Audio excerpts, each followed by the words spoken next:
Hey everyone! Randomized charms have made their return in Monster Hunter Rise. Each one has a semi-random assortment of skills and slots, allowing for even greater customization of our armor sets. With the randomness, however, comes a lot of variables that can make it hard to figure out which charms are worth keeping, and which ones are only good as fodder for rebirth melding. What makes a charm good, though? And is there really a concrete answer to that question? My name is Gravion, and today we're going to take a look at what makes certain charms powerful, and why those charms are so widely sought after. Answering the question of what makes a charm good is surprisingly difficult, as various weapons in the game value skills differently. What makes a charm good for a light bowgun user may be entirely different for someone playing Charge Blade or Sword and Shield.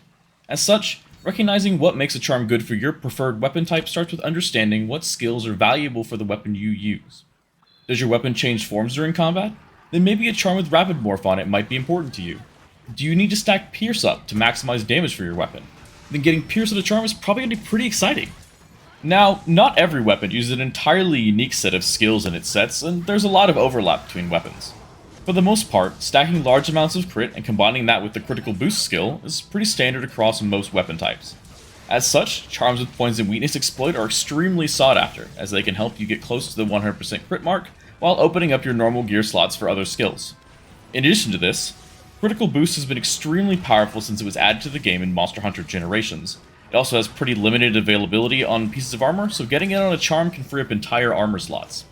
Another solid all-rounder choice is Attack Boost. There are very few, if any, damage types in the game that don't scale off of the attack value of your weapon, and getting a charm with several points in Attack Boost can free up your level 2 and 3 decoration slots for more crit or defensive options. Getting into slots on a charm, more slots is generally better, with level 2 and level 3 slots being far more valuable than their level 1 counterparts. Since level 2 decorations can be socketed into either level 2 or level 3 slots, these slots allow you to add some of the more valuable damage decorations to your build far more easily. Okay, Grav, then the best general purpose charm would be something like an Attack Boost 7, Weakness Exploit 3 charm with 3 level 3 slots, right? Wrong. As exciting as a charm like that would be, the charm system does have some semblance of balance to it. Here I have a chart of charm skills that can be obtained from the last two melding options, Mystery and Rebirth. As you can see, most skills max out at either 2 or 3 points, depending on which of the two skill slots they appear in on the charm. Using your example from before, and looking for a charm with Attack Boost and Weakness Exploit on it, we can see that the best possible option for these skills is going to be Attack Boost 3, Weakness Exploit 2. Now, next to the skill names, we can see that each of these skills has been given a grade of C through S. This generally refers to the rarity of that skill appearing, and it determines how many slots can be on the charm as well. This max slot page shows that a charm with the A rank Attack Boost skill and A rank Weakness Exploit skills would have a maximum possible socket configuration of 1 level 3 slot and 2 level 1s. Now that we know what a few generally good skills are, and what the limits are for charms in terms of sockets and points per skill, we can start to piece together what charms are good and which ones are trash. Let's start by asking a few questions when looking at a charm. Are the skills in this charm something I would want in my build? If yes, then we're off to a good start.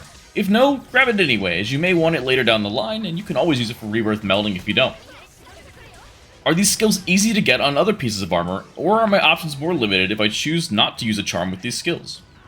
This one's a bit tougher to answer. As mentioned before, Weakness Exploit and Critical Boost are pretty hard to get on regular armor pieces, and are pretty handy on a charm, but these aren't the only skills that suffer from this predicament, and a good understanding of what those skills are for your preferred weapon type will help you understand this better.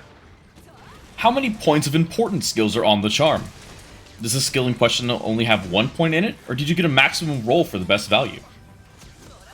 Can this skill be added via decorations, or can it only be found on charms and armor pieces? Some skills, like Critical Eye, can be added to your sets via decorations, but other skills, like Rapid Fire Up, only appear on armor pieces and charms, making them far more valuable to find. How many sockets does the charm have, and of what level? Ideally, we're looking for a level 2 socket at a minimum, but not having one doesn't mean the charm is bad, especially if it meets the criteria from the previous questions. Sockets give you a lot of wiggle room with skills, but understand that good base skills should be your main focus when charm farming, at least until you've got a few solid charms. Let's go over a few examples of this questioning process in action. Keep in mind that as you get better at understanding the value of different charms, you won't need to directly ask yourself each of these questions, and will be able to tell at a glance which charms are worth your time. Here we have 4 charms.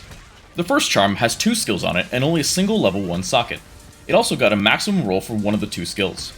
Unfortunately, this charm fails the first question for me, as it does not contain any skills that I would want on my build, and as such is getting set aside for later, or for melding. The second charm only has a single skill, but that skill is Weakness Exploit. This is a skill that I use in most, if not all, of my builds, and is a solid find. We only got 1 point in weakness exploit out of a maximum of 2, so the charm's not perfect, but the level 2 slot will allow me a bit of wiggle room in my sets. Overall, this is a charm that I would keep early on, but I would likely replace it rather quickly after a weakness exploit 2 charm drops. For the third example, we have another single skill charm, this time with 2 level 1 slots.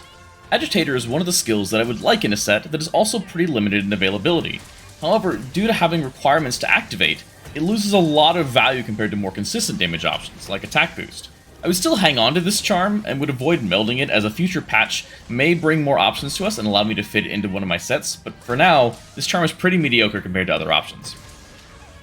For the final charm, we have a 2-skill charm with no slots. This one has weakness exploit 2, already making it a big gain over example 2's charm, and has Wirebug Whisperer 2 on it, which for Hunting Horn player that spams Earthshaker has a lot of value. This charm is a huge find for me as it has 2 skills on it that I want, both with maximum point rolls. Both skills also have the added bonus of being pretty sparse on pieces of armor, and while Wirebug Whisperer can be gemmed into a set, it takes up the same level 2 decoration slots as attack boost and critical eye, making it harder to justify gemming in. Overall, I hope this video has helped you with the basics of deciding what charms are good for you. In the end, a more complete knowledge of your weapon and what skills are important for your playstyle will make this process significantly easier. If you liked the video, feel free to leave a like and subscribe for more content. If you have any questions, feel free to leave them in the comments below. I also stream on Twitch, and I'm more than happy to answer questions over there as well. Thank you all so much for watching, and this is Gravion, signing out.